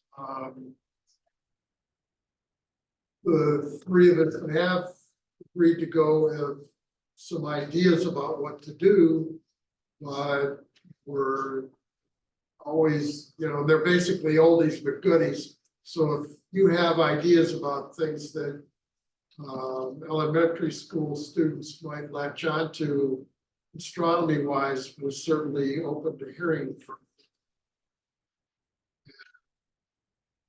The 3 of us are going to meet. We're the 3 of us. this is the meeting table. We're gonna meet at the end of the meeting here to figure out logistics and exactly what to. That's it. Thank you, Jim. Dave? So a couple of things. So we've been in the process of thinking through some special interest groups. So at this point, we have, considering both the observatory committee and the communication committee as special interest groups. And also amateur photography, astrophotography.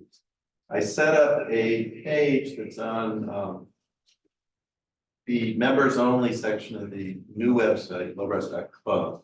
So you go to members, members only, and then there's a link, special interest groups. There's information on how to join those clubs. I also added on that page some additional groups that are not lowbrows, so like the Solar Sisters, there's the Michigan Dark Skies and Saturday Morning Physics.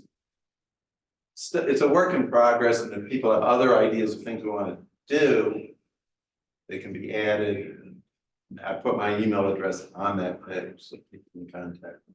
If the Solar Sisters actually decided to do this? Be listening? Yeah, well, yeah, your wife. Okay, I don't know. I brought up the same concern. Yeah. And then Jenna said, oh, we'd love to, and then I ran into my Yeah. little cave and. Yeah, she sent me an email saying she wanted to do it, so, and then I showed her the page and she said it was fun. I lose track sometimes of what they're doing and not doing. Yeah, okay. And I don't know if it was put to a vote, but I trust that she knows what she's talking about. Yeah. Yeah, the other thing, we have Saturday morning physics starting up, for those of you who don't know, and 10:30 a.m. on Saturday mornings with Weiser Hall. The first one is February 17th. David Gerdes, who gave us the talk in December, is gonna give us a talk on the solar eclipse in April.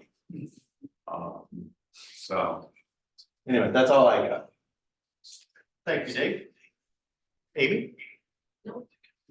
I actually have a question. Wow. I had a question for you, Dave. How often is it monthly, Saturday morning physics, or are they going to weekly? They've usually done it weekly and it's hybrid, so you can do it on Zoom or in person. Okay, I think the schedule should be online. okay. Last I checked, February 17th was the only one, but they could have added stuff. All right, we're thinking of putting it on the events list is another. I put the February 17th one on the public calendar. If you want to put it on the private one too, I don't care. I'm sure Carol and other people would be happy with us publicizing. Yeah. So Doug sent me the officers an email, said he was not gonna be able to attend tonight. But he said he doesn't have much to report. We do have 200 memberships. We don't have any additional expenses other than the usual open house hotline phone bill and the cost to print and mail the newsletters. He said that's down to 3. So that was it from Doug. With that, Jack. Okay, first on the observatory, we have a new heater installed, we've been monitoring that so far. It seems to be working all right. It's a type of heater that is installed on the wall. It's a really designed convection type heater. Actually, it's made out in Texas, it's patented in the United States. It's different user, it's made in China. So that's quite interesting. And it's been seen to be doing okay. I do have the data logger set up there, so we monitor the temperature inside the observatory.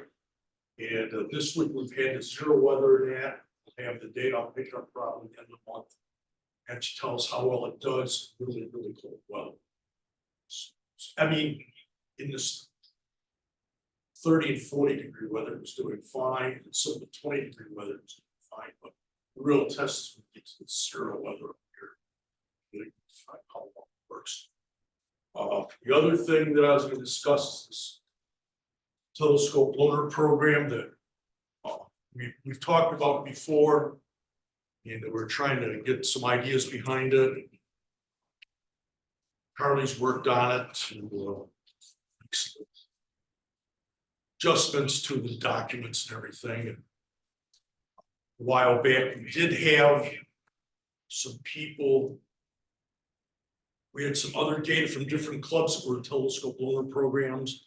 The officers, I sent out a little PDF file from some of the different clubs, how they handle their telescope loaner programs. It's not too much difference than ours. Well, again, John, you know, where people live, who's going to pay for the damage if the scope gets damaged, costs involved, club members, how long will it take the telescope for? And the other thing is, which telescopes are we going to put in the telescope loaner program, and who's going to be the equipment manager for some of this? It's different people that some of this housed at their house. It's not all out in the observatory. They can handle some things, but they cannot handle everything. It's all at different houses. Different equipment managers, I would call them, to be taken care of. I know there's a sheet on the website that lists all the telescopes and stuff that we have, and the people that have control of them or housing them for us in their home now. They would probably be the equipment managers if we're gonna loan them out, so we have to work all that out. And I don't know, Charlie, have you got some changes or things that you want to do, or? No, I think what Jack is referring to is he asked some questions here. And I just had here my comments on it. The other officers have not commented on this yet, because I did happen to have a print of this, so. But he was asking, which telescopes, as Jack was just pointing out.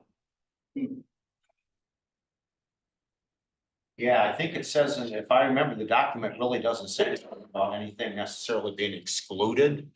But it does point out that certain things we're not just gonna let anybody just grab and run off with. Lorna, our Questar telescope, is an example. That's something that I wouldn't let that out of my clutches unless I'm convinced that somebody knows how to deal with it, and it's gonna, I mean, that's an extremely expensive instrument. That's just one example. I suppose it could be other things we could consider. If I put that in there, like that we have, that we use in open houses quite a bit, although that's 17 and a half. not much. Yeah, 17 and a half, Yes, and maybe even the solar scope that I've got. yeah, that's also too, Got yeah, Cosling, yeah, those. I don't, two things there, so yeah, yeah, Doug. I know 17.5 inch, since I worked on it. We Right. have manual. Yeah, Do we have a manual for any of the other instruments? probably not, close. What is Especially when Electron? when you commented about the Questar. Right, Is that just, that's just a standard yes, standard, yeah. 3.5? We did have some electronic manuals, but don't remember which ones we used. So I mean, something like the Questar. If you're gonna loan it out, certainly it would require, I would think at least. Like a 2 or 3 page checklist or something, which mostly would say, Yeah, don't we do don't this. have anything documented that I'm aware of, but nothing came with it. It's mostly just kind of the controls on it. Because they have like an internal bar load you can engage and disengage. There's another lever that flips the eyepiece into a finder rather than using a telescope. It's little things like that. It's not that complicated, but somebody would want to get familiar with them. To get there. You can also, and this is actually something Lorna had done. She had probably switched over to the Barlow or changed eyepiece or something. She got the focus so far out of range, she couldn't find her way back and thought she had actually broken the telescope.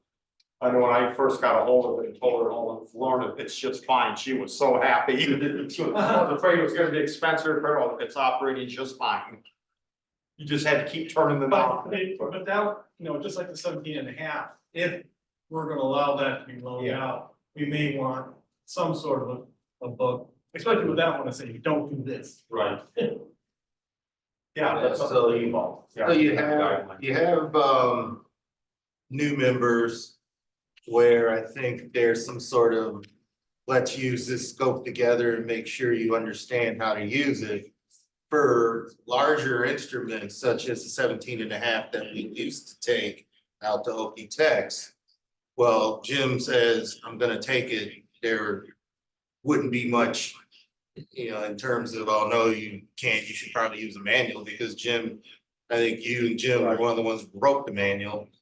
And so depending on how the seniority or how long we've been members using telescopes. That'll probably factor into how we loan these things out. Sure, we want to start loaning them out, and it's a great benefit, because I've had people say, I'm looking at buying a new telescope, what should I get? And there's so many different types of telescopes that we have on loan. If you want to buy one, use one first and get an idea of how it works. You might be surprised how small Saturn looks if you have this idea. You ought to experience it before you go ahead and, spend $500 for your very own 8-inch or 6-inch and wonder what's going on, can't focus on the moon. Learn from us before and, use one for 30 days or however long the loaner period would be, then you have a more educated decision you can make after that. So we have no astrophotography stuff for loan. That's the only weird We thing. don't, yeah. We do all visual. Yeah. Guys, I can help with that. Yeah. So is the 17.5 the one that's got the docks? The 17.5 is the one that has a manual to go with it? Yes, it Yes. does. Yeah. So moving on, because I'm also aware of, we're holding up Austin up there, so. Another thing that Jack had asked us about age requirement, or just my opinion that. That's sort of a discretionary thing. What do we think about the maturity level of the person? Is it something where their parents would really be the person that's more responsible? That kind of thing, to really put like an age thing on it, I think could backfire on us. Yeah. We could say that somebody's below an age thing and not do it, and yet that person could handle it fine, so. would hate to exclude them. That's just my opinion, but. Well, Charlie, on Yeah. that. If we're talking about, you know, a high school student, for example. And we're giving them a $500 or $1,000 piece of equipment. And we have, you know, certain expectations of responsibility. Their parents are gonna have to be tuned in on that. Because if we're asking folks to make good on damages, then Yeah. we can't lend an instrument out to someone who can't sign contract. And, you know, so, you know, there are limits to, there are certain requirements we have to meet before we give an instrument to. Right. Or we could, you know, we could obviously just say, if you break it, that's just too bad for all of us. But we don't want to do that, so we have to bring parents into. It's a good point because. Right, when we have these. Develop this checkout form, there's somebody has to sign for it. Based on our rules, where everything's set up, that person has a financial responsibility for it. Yeah, that's so good. Yeah. That's the other issue, that's why I agree with, you know, it might be somebody out of high school, but. Their parents might have to sign on the paper. Yeah. Guarantee the damages, things like that. Some of the, like, Laura, there's a few other things, I think there's a really nice set of binoculars we had, and some other things. Cost $500, those kinds of things. For those image stabilized ones at Yeah. $1,500, yeah. Yeah, So I like is to replace those, it's $2,000. Are those two grills? Oh, I didn't think they were that expensive. I love smart. That's something, you know, that's another good point, is determining the value and the cost of replacement on some of these products. Some of these telescopes, I realize some of them are really old, the 8-inch f6s are, there's, we have a couple of those that are. Oh, but the mirror and everything's good, and observing is good, but it's just, it's a regular dot Sony, just have to understand how those. Yeah, That's what I was trying to do. the only thing the age, in my opinion, the only thing the age would be the ability of the person to replace it. After all, we had a high school student as a very active member here, who was certainly more mature than the current speaker. And also, he knew the 17.5 inch as well as a lot of other people, so. Right. But did he have the money to replace it? No. No. Good point. I mean, he'll work on it. He ran it during open houses. He ran the 24 during open houses. Yeah. So you feel comfortable letting yes. Yeah, now, basically, that's why it's a subjective. Yeah, It's that's a decision of the- really gotta be done on a case by case basis. Yeah, and then but I think that you'd have to just have some kind of hard limit, have to be the ability of the person to cover costs. Because if you start doing it on a case by case. Well, that would be one of the criteria. I'll be out. Yeah, that'd be one of the criteria. In an effort to move along here, Jack also asked about like a loaner committee to decide the very things that we're talking about. It was my opinion that I don't think we need a separate committee. Be infrequent enough. Yeah, Makes sense. exactly. We don't loan stuff out that much as it is anyway. And to me, that should really be something that whoever the current officers are at that time would be that committee in a sense. So again, my opinion. And then he asked about exchanges. It was interesting in some of the other samples that he got from other clubs. They had spelled out that this equipment had to be exchanged at a club meeting. Yeah, Yeah, I don't know if that was some kind of like verification that it happened or what the deal is. Yeah. I mean, I'm against that. If somebody wants to do that, fine, but why make them do it? You know, they'd have to haul stuff in here. They both have to be at the meeting and all that. It's a lot more efficient if they just do it one-to-one. Again, if they want to do it in this format, that's fine. I think it varies club to club for something like that because some of the clubs meet where they have all the equipment. That's true. that's true, Yes. that's fine, yeah, very Yeah, good true, point. very true. Also, you have a third, it guarantees you've got other witnesses as to what's going on. So if there's anybody who's complaining or there's a dispute as to, oh, I didn't get that piece, or I got things like that, then having other people around should eliminate that, right? So I can see that being part of something that would be brought up. Again, in this type of, in our club, I don't know if that's really as important.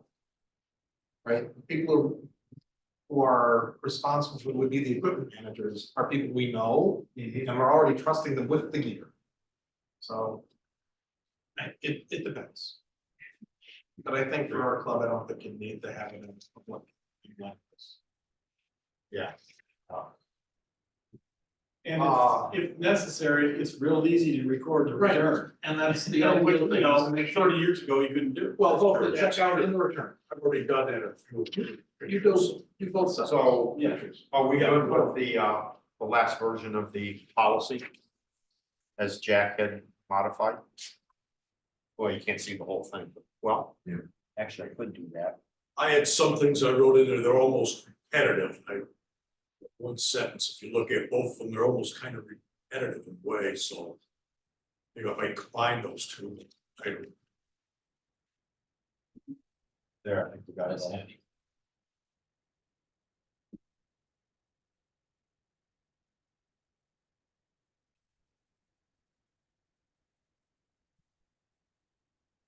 Do I have one? Airline. There. Okay, it's so small, you can't read it. did you want to show this? What's that? What do you think? Should we adopt this? Are you asking for a vote on this? Might as well. If you're ready, Jack, to vote. Oh, yeah, whatever, because we can make changes. Okay, yeah. Yeah, because I just want to get that out in the open so we had a discussion, because we did look at what other clubs were doing. And some of them do it a little differently. Say, I have a comment. Yeah. From the, In the document that I saw, you know, there was a requirement that in order to borrow a piece of equipment, you had to be a member for a year. I think that should be removed. I think new members would probably be the most common person to borrow a piece of equipment. And I think having somebody wait a year to borrow something isn't necessary.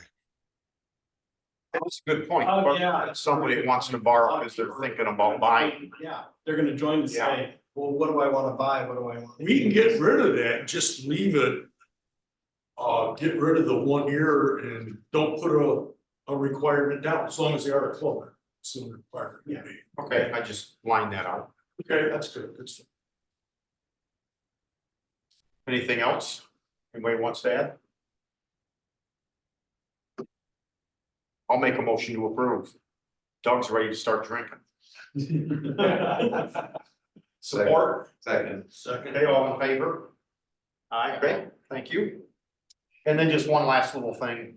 Jack also produced this little thing. Well, yeah, this is kind of a starter page to find out name, address, email, sign out, return date, equipment date, return, signatures and that, and as for the equipment, it's gonna depend on who the equipment manager is and which equipment he has in his possession. And it's probably have to be filled out by them. That'll vary. And some things might have telescope and maybe 3 or 4 eyepieces. Some other equipment that are with that telescope. So we might have to make certain lists out for stuff like that. It's best I can come on. I would add to this, and take photographs. Both a checkout and checkout and. Okay, Just, we've got, that way you've got a record. yeah, we could ask them to, take photo, write that on. It's okay. Check in, check out photos, okay. Yeah, and that, and as we said, it's easy to do that. Everybody's got a camera that does that, so you just do it, and you've got a record, and then somebody has a complaint about it, say, well, it was in the box. No, that's it. Yeah. You're dealing with, and everybody knows this. Because everybody's been out observing and that, you come back like, oh, heck. Where's my other eyepiece? I got these two. Yeah. Ground looking for stuff. Yeah. It happens, so this very well can happen too. That's never happened. Yeah. That's why all those schools out there keep funding their little eyepieces. They know if they give them, they're rich. I believe that leaves us one officer to hear from if he's got anything, and that would be Brian. Oh, yes, thank you, Charlie. Yeah, great meeting. The only thing I would say is that we're still looking for volunteers to help on the committee to help plan astronomy at the beach, which is a wonderful event. Over 70,000 served. And so if anybody is interested, I encourage anybody who's interested, just give me a call or email me and I'll fill you in. But it's a great group and it's a great event. Thank you, Brian. Does anybody have anything else? Okay, do I hear a motion to adjourn? Nobody wants to leave. Support, we have motion support. I think everybody approves except for Doug because he always rejects it. Thank you very much. Have a good evening, everybody. Why raise one hand, so that's Doug, but he doesn't. What has some age, Charlie? Are you going someplace after this? Did you guys go to Pizza House now? You're gonna print out. Myself. Open houses. What is that?